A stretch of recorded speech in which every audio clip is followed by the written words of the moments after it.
McConnell. I'm very excited to be interviewing Terry Sanders today. Before we jump into the interview, I just have a few housekeeping things to mention. Most of you have probably heard these before, but just as a reminder, if you're looking for other festival activities over the next few days, you can find the complete schedule at festival.si.edu. And I also want to give a shout out.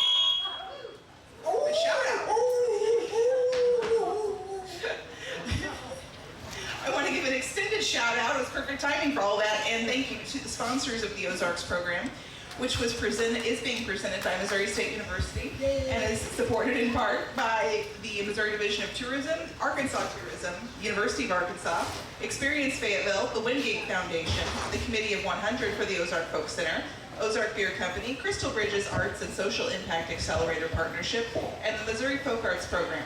The program received federal support from the Latino Initiative Pool, administered by the National Museum of the American Latino, the Asian Pacific American Initiatives Pool, administered by the Smithsonian Asian Pacific American Center, and the Smithsonian American Women's History Initiatives Pool. In-kind support comes from the Montana Cans and Mountain Valley Spring Water.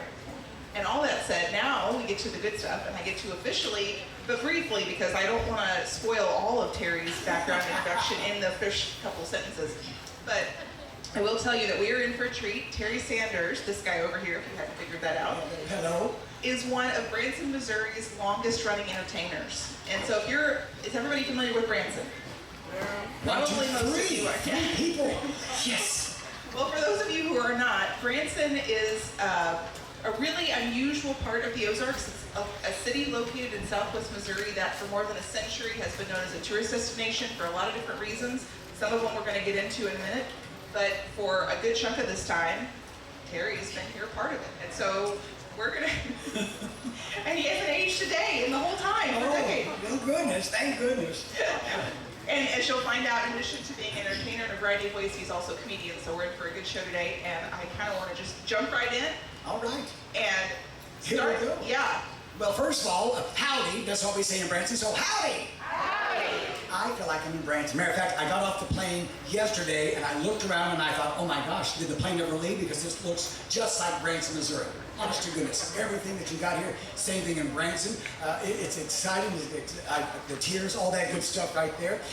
And the Smithsonian, they brought us all here to represent the Ozarks and tell you about our culture and what we've got going on. I got to visit the Smithsonian site just a little while ago and I kept thinking, I'm still in Branson because you guys have got the Wright brothers, Orville and Wilbur Wright. They've got the original plane right over there at the Smithsonian. Same thing in Branson. We've got the Ralph Foster Museum. We've got the Beverly Hillbillies truck. It's the same thing. Yes, praise God. So anyway, it is. It's my first time in Washington, D.C. It is great to be back. Stephen, you guys are good. I like you, okay? You are a good audience. But that's kind of, and by the way, everything I tell you is true, honest to goodness. I have been here once before, but it was one of those haphazard trips. Tony Orlando. Anybody remember Tony Orlando? Wonderful, yes, great entertainer. He has a home in the Branson area. He had his theater there for many years, and now he's doing other great things all around the world, but out of New York. He has, I think, Bach Radio or something like that, so how exciting. But he had a special private show up here in Washington, 15, 20 years ago. And so he invited me, a lovely lady by the name of Nidra Culp, and not one, but two of the Rockettes. So yes, and so so we flew up here, we got here in the afternoon, went over to the venue, because this was a private show for the Senior Press Corps of Washington, D.C. And so, oh my goodness, we did the show, had a great time. They were a wonderful audience like you guys are. After the show, we went out and had a late supper. We're at one of the restaurants where they said all the people who are from Washington are here, but not when we were there at midnight, but they were supposedly there earlier. And so Tony comes into the restaurant. Oh my gosh, Terry, okay, finish your meal real quick here. Get yourself a cab, by the way. No longer Uber. We had no Ubers back then. It was all cabs. Come on, Terry. Go down here to the Lincoln Memorial. Oh my gosh, Terry, it's midnight. There's a full moon. You got to see it. So we whooped down the food. We found a cab. We went over here, and we had the best time. And Tony was right. It was just gorgeous. It was all inspiring. And he did finish this conversation. And watch out for the muggers. So yeah, but we were unmugged. So it was a great night. So that's my only story about being here before, because we had to get up at 7 the next day and come back to Branson. Well, now you have two. Yes, ta-da! Third's a charm, babe. Well, kind of going back to Branson for just a second. Picture that were there. Oh you my! can talk about it. How did I get to Branson? Yes. Oh my gosh! Okay, first of all, here's the deal right here. I'm from Mountain Grove, Missouri. That's my hometown. That's where I was born. Anybody ever hear of Mountain Grove, Missouri? It's near Springfield. Now, Springfield's somewhat well known. Brad Pitt is from there. Kathleen Turner, people like that. And so I was born there. Well, I wasn't born in Mountain Grove. Okay, the day I came to this world, we had to go to a smaller town where the clinic was called Kabul. Kabul. And if I talk fast, bear with me. My contact, every job I have, and I have 8 jobs in the Branson area, I am paid by the word. Always remember that. Everything I told you was true, that is true. Anyway, and so we went to Kabul. I was born at the Hogg Clinic. H-O-G-G, Hogg. Dr. Hogg delivered me himself. I came out squealing. I still am today. All right? True story. Honest to goodness. And Dr. Hogg, he was a wonderful man, had a great bedside manner. Honest to goodness. He knew that when I was born that the wiring wasn't quite right. There was a lack of soldering, perhaps. And also the fact that my mother, at 8 months of pregnancy, had fallen out of a moving car, so that I might have some drain damage, but we're not sure. Anyway, and so I came out, and Dr. Hogg held me in his arms, and he says to my mother and father, Barbara Jean, Ivan, little Terry Wayne, I believe the cheese has slipped off the cracker. Yes. And so they did the best they could with what they had, and I'm so thankful. At first, they tried the homeschooling thing. That never worked. They were never home. Mom, Dad, do I fix supper by myself again? Okay. And then they put me in regular school, and it's good to be regular. Thank you, you guys. I love you guys. I'll be back tomorrow. I really will. Anyway, and so school was a struggle for me, and this is all true. Honest to goodness, it was a struggle. My brother, Leland Ray, he was so amazing. He could see something once, hear it once, read it once, boom, 100% recall. Me, little Terry Wayne, I would pray to the dear Lord above for like a high F, okay? Oh, yeah, yeah. And I don't mean, no. The closest I ever got to a 4.0 in school was my blood alcohol. Okay? A struggle, a true struggle. But I was born with nothing, truly, and I still have most of it. And so, my grandparents, they were wonderful. They brought me down to Branson, Missouri. We had gone through a lot of things in our lives. My father, Ivan, passed away 4 days before my 3rd birthday. And so it was a struggle for us. We had very little income. You know, my mom and dad both worked at the brown shoe factory in Mountain Grove. When he died, and my mom was doing double shifts, whatever she could to make ends meet. So my grandpa Lee, my father's father, he said, I've got this figured out. He was a truck driver. He'd saved up enough money so we could go to Branson. Long story short, we could afford to go to Silver Dollar City, where I've been now for 44 years. All these years, 44 years with Silver Dollar. We could afford to go to Silver Dollar City because it was free to get in there. You paid $1.25 to go down into Marvel Cave. Now, fast forward a little bit there. Yeah, nowadays you pay $80 to go to Silver Dollar City, and no one knows we have a cave. Honest to goodness, it's like, what? There's a cave here? That's what started it all. But we walk into the park. Kaitlyn, Just in am case I ahead of myself? Am I ahead of No, myself? you're doing great, but I just wanted to throw in case people here, which I hope everyone is, but if they're not familiar with Silver Dollar City, you might explain. Oh my! Silver Dollar City is the Disney of the Ozarks, okay? It is a 1800s theme park that has grown. Matter of fact, it never was supposed to be a theme park. It was a cave. The present owners, Jack and Peter Hershon and their families, they moved to the Ozarks in 1950. They loved spelunking. Oh, they went to every cave they could on weekends. And so they found out that there was a cave available by the Lynch family. Genevieve, she had listed that it was for sale, so they went down there. Peter's father, Hugo Hershon, signed a lease in 1950 for this cave, okay, Marvel Cave. And before it was ever Marvel Cave, it was also known as the Devil's Den. That's because the Osage Indians had found this cave because one of the braves had fallen into there, hunting bear. And so they went to retrieve the young man, could not find him. They yelled, there's a large sinkhole, couldn't find the Indian brave, and they threw like a rock down there. And they waited for that, because they knew how deep it would be. There was never a, and so they said, oh my gosh, this is so deep, it goes all the way where the devil lives. Let's call it Devil's Den. And they never returned. They also took trees, saplings at the time, and they would bend them back so there was like this arch, okay, this notch, if you will, a notch in the trees. that meant danger down there. So do not go near that sinkhole. It was dangerous. And so those trees grew up, but those notches were still there. And some of the trees are still there that you see the notch in. Matter of fact, they even named a town nearby called Notch, Missouri because of those notches. Anyway, so long story short there, oh my gosh, we're going to go about 2 hours, so bear with me. Anyway, oh my, so then it became a property of the Lynch family. The Lynches were from Canada. They were foreigners. They were considered foreigners back then. And they found a small town called Merrimos. And so the locals found out that these foreigners had bought the land. So to scare them away, so they would never return, they burned down the small town of Merrimos. There was a population of 28 people. 28 people, we're going to remember that in just a second. And so they burned it down to scare them away. Well, it didn't scare them at all. They moved down there, they got their cave operating, they did some upgrades, which wasn't a lot. You went down on a rope and a ladder into this cave. They gave you a candle and some matches and said, good luck. And that's what you did. That's how you explored Marble Cave. Now, whatever they got it, they called it Marble Cave, because when they first put some lights down in there, they were held down like with a lantern on a rope. They saw, oh, it was so shiny. This big, massive room underground.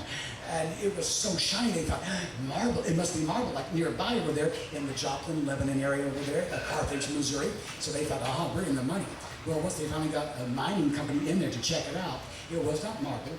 It was limestone and about 200 years known of bat guano. Okay, that's what was shining.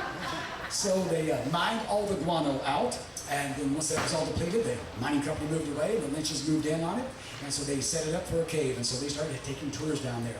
Well, as time passed, the Lynch father, he passed away, they got the property for sale. Here comes the Hershon family, they got the lease, they bought all the land around there, because they were thinking ahead, they were very smart. And they didn't get it open officially. Now, they did run the cave until 1960, but as they started progressing with the improvements, because they went to the bank in 1955 to get a loan, $17,000 to get the place ready and going. The day that Hugo Hershon was supposed to go to the bank and sign that paper for $17,000. Hi, how are you? You made it. I was waiting. Good to see you. Where are you from? Oh, and you're late? Get out. Anyway, and so, sorry, I get distracted. Some shiny squirrel. All right. So anyway, and so Hugo dies of a heart attack. He can't sign the paper now. So they bury Hugo. They go to the bank. Mary Hershon, his wife/widow, and the 2 boys, Jack and Peter Hershon. They go to the bank. They get that $17,000, and they did major upgrades to the cave. And I mean major. We got rid of all the old wooden steps that they had down there because the moisture of the cave would deteriorate those steps. So they started taking buckets of cement down there, and they would pour steps. And that's how they got. Then they had handrails. They had actual lighting down there. It was phenomenal. All of a sudden, one day they realized they had about 125,000 people who had been trekking through the cave. That's the most number anyone had ever had with that cave before. They realized we've got to do something else. And all of a sudden the lines were very long. It's the Marble Cave. And then they changed the name. As soon as we got the lease on it, the Lynch sisters said, let's change the name, because Dad always liked it as Marble. We always thought it was a marvel, and it was marvelous. And so there you go. That's how I got the name Marble Cave. Anyway, and so long story short, 1960, we opened up officially as Silver Dollar City. So there you go. There you go. Now, how did you get there? How did I get there? We went on vacation. Okay, I went in there with my family, my grandpa Lee, my mom, my grandma Jill, my brother Leland Ray. As soon as we walked in, I saw this 1800 steam train. They had a stagecoach. They had these neat old-time buildings. It was the 1800s theme park. And the hillbillies, the Heckles and McCoys were feuding. We also got to go down into Marble Cave. I told my family then, I'm going to be here someday. They thought, oh, this 5-year-old kid, he's just a kid, he's just saying that. That night, we went to a play called The Shepherd of the Hills, outdoor drama, based on the book published in 1907 by Harold Bell Wright. Oh my gosh, that book, that hit a nerve with the world. At one time, the Shepherd of the Hills book sold more than 1 million copies, okay? At that time, there was more copies of that book sold than the Bible. Does that tell you the influence of this book and how people were just mesmerized by this man's writing about this country? And that's really, truly what started tourism in Branson, Missouri. People read that book. They came there by their droves. on foot, on horseback, on mule, in wagons. It was phenomenal. And so that's what drew all these tourists to Branson, Missouri. They would go to the home of John and Anna Ross was their last name, the original homestead, because Harold Bell Wright wrote so explicitly about the beauty of the Ozarks and the colorful characters. Oh my gosh! People wanted to meet him, so they took the books. Would you sign my book? It became such a burden, if you will. They had to move to that small town called Garber, which is nearby. They allowed their home to become a tourist mecca. Fast forward there, 1960s, the same year that Silver Dollar City opened up, they opened up the Shepherd of the Hills farm, so you could tour that house, the cabin the Rosses lived in, John and Anna, and then you could go see that play at nighttime. And so we saw that play. I was mesmerized, especially by one character called Ollie Stewart. He's a city slicker, and so he comes in, he makes a grand entrance in a 1907 DeWitt automobile, and he is somewhat flamboyant. So yes, so I knew right then, I said, I want to be in this play, I want to be that character at the age of 5. Age of 5. And then fast forward the next night, we went to a music show called the Bald Number Jamboree. Bald Numbers. And at one time, that was a really bad name. The Bald Numbers were a vigilante group that started off nice. They were helping out locals because by the time something bad happened, by the time they got the sheriffs over there to help out, see what was going on, no evidence, everything was all gone. So they formed this group called the Bald Numbers. And then they started doing things for themselves, bending the rules, bending the laws, and they became vigilantes. And so they were eventually gone, taken care of the right way. And so anyway, so this group of brothers, the Maid brothers, they decided, let's put in a music show. And so they did, and they were the first music show on the world famous Branson area right there. First music show there. And so we went and saw the Bald Numbers. I said, oh my gosh, I want to be a goofy guy like those hillbillies up there. Because then, there was a big thing. People wanted to see hillbillies. Now things change, they always evolve. And so the landscape is now different. We have a few hillbilly type characters, but now we have such a diversity of characters. I saw the show and I said, I don't want to be just one character like, Droopy Drawers or George Agronite. I wanted to be everybody because one of the main influences of my life was Bugs Bunny. Bugs Bunny was funny. He was sarcastic. He also could play any character, male or female. I said, this is great. What a funny guy that is. So I love Bugs Bunny. So when I decided to get into the business, I said, I will do a lot of characters, and that's what I do now. So we went to those shows, and so I said, I want to do this. So now, of course, education. That's a very part right there.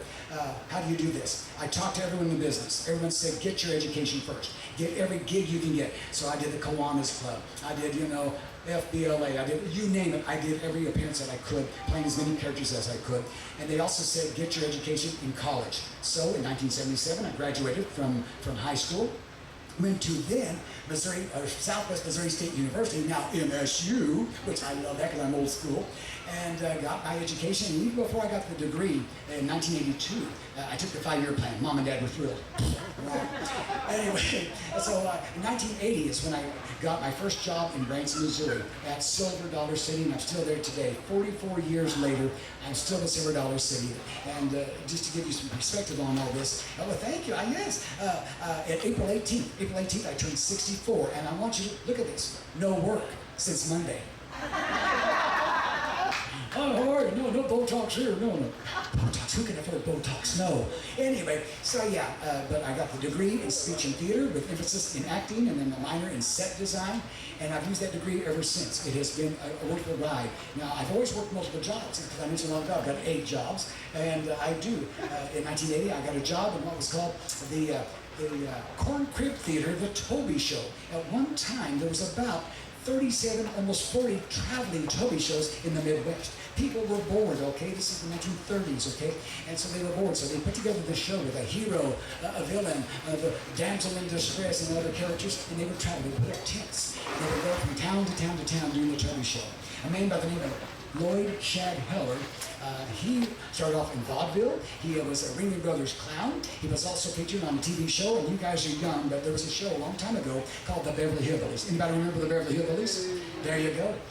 They filmed 5 episodes in 1969 at Silver Dollar City, because they always based that TV show on the Ozarks, but they never said where they're from. So finally, Don Richardson, our PR guy at Silver Dollar City, invited Mr. Paul Henning and his crew to check us out. So they did. They said, oh my gosh, this is perfect. We've got the backdrop. It fits with the background of the Beverly Hillbillies. So they filmed those 5 episodes right there. And they saw Shad Heller. And they said, that guy is a natural.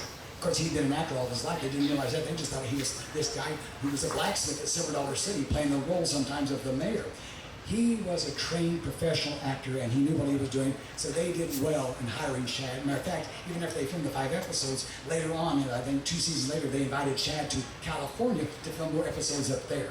So it was wonderful. So Chad put in the Toby Show, so I started working for him at nighttime. So I've always had 2, if not more, jobs. That was an easy answer. Thank you. Well, as you're getting your drink of water, you can start mentally thinking about all these different jobs you had back then and how that's evolved to now. Like, what do you want to talk about with that? Oh my gosh. I had at SMS, pardon me because I'm still old school, SMS, MSU, the most wonderful acting professor ever. His name was Howard Orms. Howard Orms. Now, Howard also taught Kathleen Turner. He was so proud about that. You know that movie, what's the one version?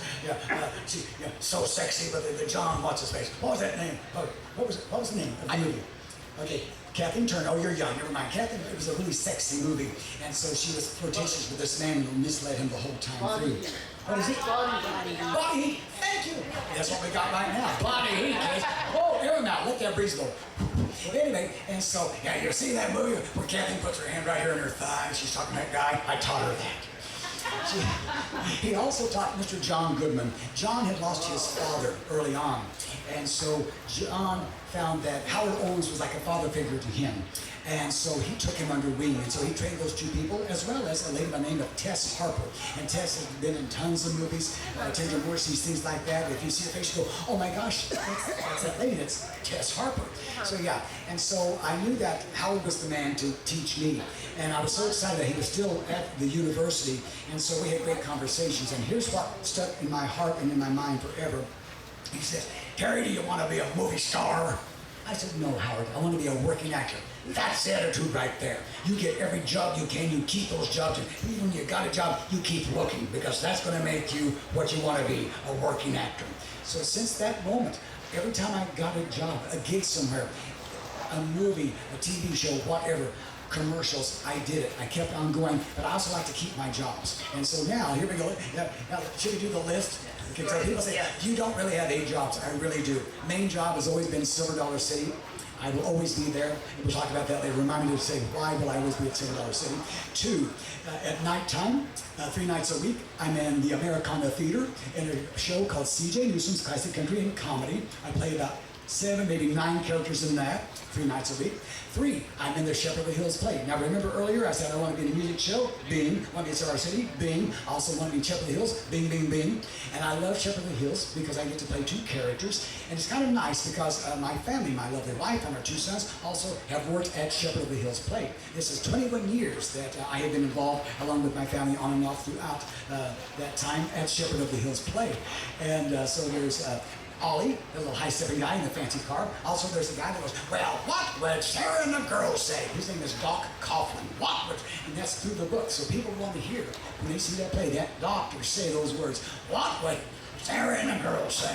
So, yeah, so it's wonderful. So there we go. Also, I work for Johnny Morse. Has anybody here ever heard of Mr. Johnny Morse? Maybe you've heard of Cabela's, or have you ever heard of Bass Pro? Okay, he's the owner of those fine places, honest to goodness. And I know, I love working for Johnny because I know that his check's clear. Yes. Oh, it's wonderful. Yeah. About 6 years ago, he bought Cabela's, which was his competitor. He wrote a check. This is all true. He wrote a check for $4.5 billion with a B as in boy, howdy, and it cleared. Hello. So yes, so I realized, okay, that's the man to work for also. So the check's always clear with him. I also work for a local restaurant down there called a Little Hacienda.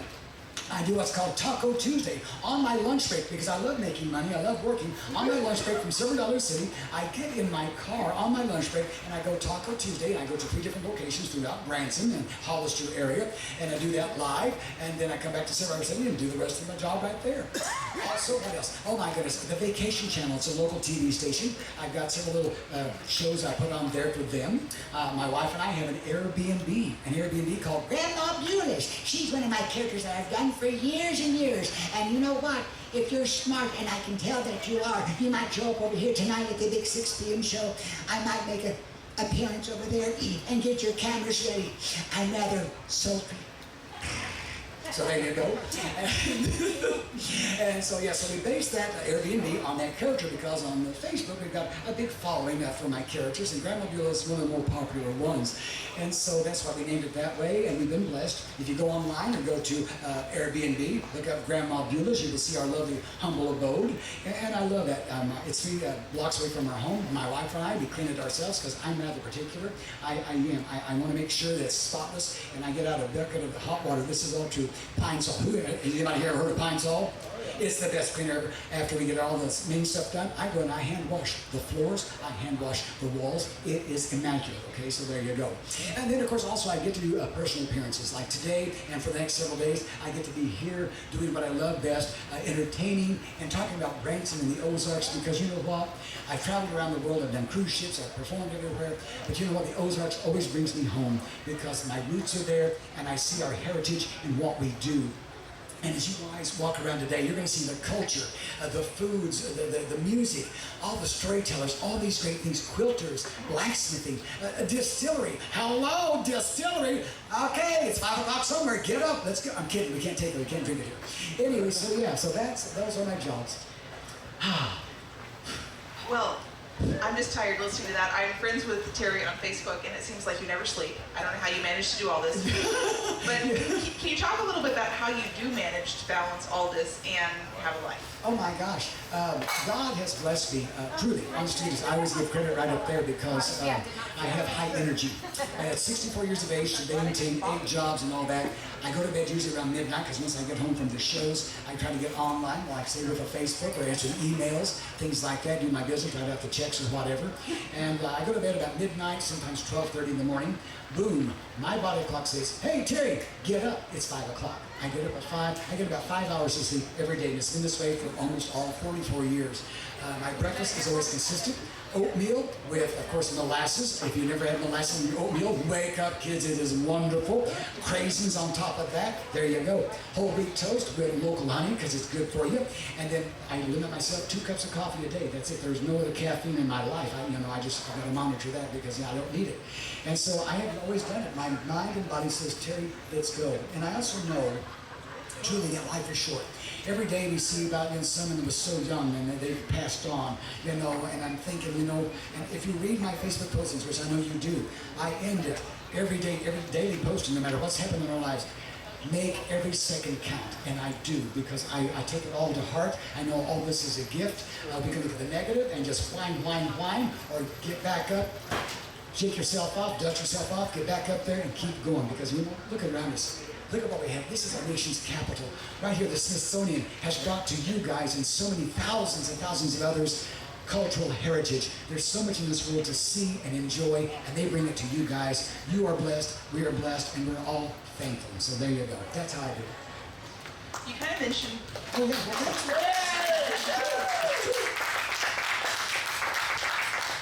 questions ago, you mentioned your family's involvement in theater, and can you talk a little bit about that, about how you met your wife and your, kind of how that all evolved and how your family got involved in this as well? Oh my gosh, oh sure, absolutely, thank you. Good question, Kaitlyn. Yay. I got to Branson in 1980.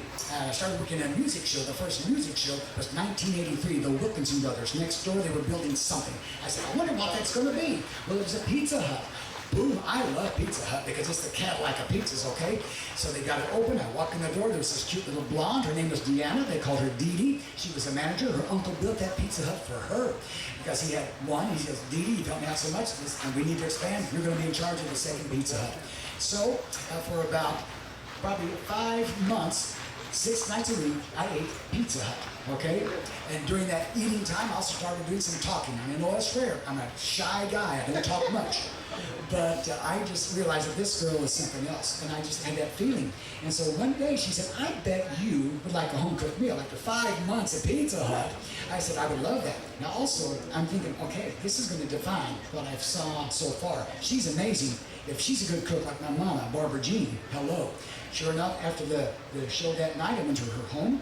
Pot roast, potatoes, celery, onions. We had a big salad. We had cherry cheesecake, corn on the cob, and a bottle of really needy Lambrisco. I said, oh my gosh, I love this woman. And so from that point on, we just knew. Now I was scared. I was very scared of marriage. That's a very frightening thing sometimes.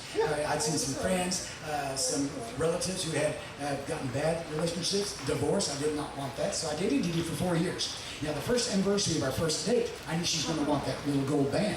I thought, think, be practical, be smart, how can I stave it off? And so I bought her a Maytag washer. This is all true, a Maytag washer. She was so impressed. She goes, oh my gosh, I live in an apartment. I needed one of these. Thank you. So there's a hookup. I just couldn't afford it. So there you go. Second year came around. No. I got her the Maytag dryer. Hello. Yes, he is. He's a thinker. He's a little stinker thinker. So I got her that. Third year, I thought, oh my gosh, Sanders, third's a charm. What do? I got her a hot tub. Okay, not a real hot tub. It was like a wash tub with Alka-Seltzers. We were happy. So finally, the fourth year, we got the ring, and there you go. We have been, it's been wonderful. So yeah, it's been a great time. Now, when we got married, we talked about everything like we're supposed to do, and you should do that, and be open and honest, and this is trying to be on the same page. If not, let's work it out. We did not want children. We were going to save our money. We were going to go to exotic places, you know. Oh my gosh, it's going to be amazing. Oh, great, here comes my ride. Anyway, so I'm over here. Okay, anyway, and so Dee Dee hit 30. 30 to me is just a number. 30 to her was the end of the world. Oh my gosh, she got on the phone. Now at this time, this is, oh my goodness, 1981, she got on the phone and said, oh my gosh, I'm 30 years old, and it's horrible. And so she got on the landline phone. She called everybody she ever knew, everybody. It was the most expensive phone bill we've ever had in our lives. Oh my gosh. And she's, I'm 30. I heard that all night long. She finally hung up and said, Dee Dee, honey, what is wrong? She said, I'm 30. I've done nothing. I said, honey, you married me. Thank you, darling, for that vote of encouragement. I said, what would make you happy? She goes, I want to be a mommy. I said, okay. So we went to a doctor. He said, okay, all right, well now, Dee Dee, you've been on that pill for a while. You both are very healthy. We've done some tests. You know what? Don't worry about it. It's going to happen. He said, it may take a while. It may take a year. It may take 2 or 3 years. Don't worry. It happens when it happens, okay? So we got home, and we're all fine and thinking about everything. Then we said, well, you know, okay, we'll just see. So about 7 minutes later, she's with child. Thank you so much. You guys, I love you. You are so on top of your game. Please don't leave. Anyway, so yes. And so understand this, to me, this is divine intervention. God said, this is important. This is going to happen. So, and we took all the classes, you know, all the videos, all this, because we want to be the best parents ever. We even took Lamar's class. Anybody ever take Lamar's class? Yeah, wasn't that a big waste of money? Oh, hello, they lied to you.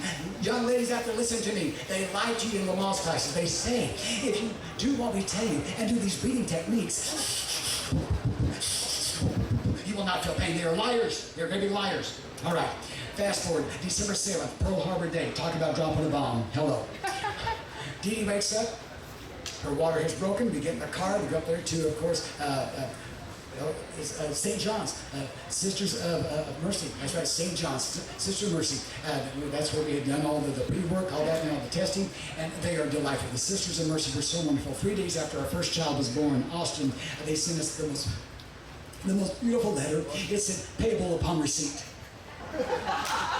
So, we get in there, okay, got the nurse checking Dee Dee out there, everything's going fine. Then before she leaves, she connects Dee Dee to that monitor, okay, so you can tell how the baby's doing, how your wife is doing, and also whenever you're going to have those wonderful contractions. And before she walked out the door, she said, would you like some medication? And both of us, Dee Dee and I, said, no, we've done Lamar's. And the nurse went, so she left. So I'm sitting there watching that little TV monitor, and oh, Dee Dee's doing good, I'm doing right here. And all of a sudden, because the monitor will tell you before your wife actually experiences that contraction, boom, you know, you're going to know before that. So I watch right there, and boom. It was like probably like 14.7 on the Richter scale. Holy moly, she stood up in those stairs, and for a split second I thought she was like Shirley MacLaine. In another life, she was a sailor. Oh, the words that came out, oh my gosh. So anyway, so we make it through all that, we get through it all, then fast forward. We got this beautiful little boy, Austin Cole Sanders, happy, healthy, everything was good right there. Fast forward 5 years later, August 22nd, my wife says, oh my gosh, my water broke. We go up to Springfield, we go into the hospital, and before they could even say, would you like some droop? My wife goes, epidural, epidural, epidural. So yeah, so there you go. So there you go. So now you asked about how do we get involved with the shows. I was the proudest father, I think, ever, with Austin and Evan. And being in the show business, I took them with me. Austin was 1 month old. We took him on the road with us. My wife joined us on our tour bus. I was with a group called the Brashler Music Show. And we took him out, and I showed that little boy off. And there was something special about Austin because he was like an adult. He was like an adult. He was born smart. He knew things already. He picked it up real quick. He could speak. Everything. It was incredible. He came out of the room going, hello, is my room ready? You know, it was like that. And so, yeah, it was wonderful. And so I had him on stage. He was my character. I still am known as Homer Lee. He's a bumbling maintenance man in the show. He's trying to get into the show. And so I had a Homer Lee Jr. with me. And so he's having the best time. He did some commercials with me and all that. Along later 5 years later, here comes Evan James, you know. Now at this point now, Austin's 8 years of age, he got cast in the Shepherd of the Hills play as a character called Little Pete. And he was just phenomenal. He did such an amazing job because he understood the character. It was a special character. He was, as they say in the book, touched. He was marked at birth. And so he did a great job. Then his brother came into the world, and then about 8 years after he was born, Evan got involved in the play. And so my wife decided she had her nights off, I'm going to get in the play. So we were all four there for a long time. But I always involved the boys in the shows, but also I try to keep a normal home life too, because we always made time for the boys, you know, be it a class here, you know, baseball, be it gymnastics, whatever, we just did it.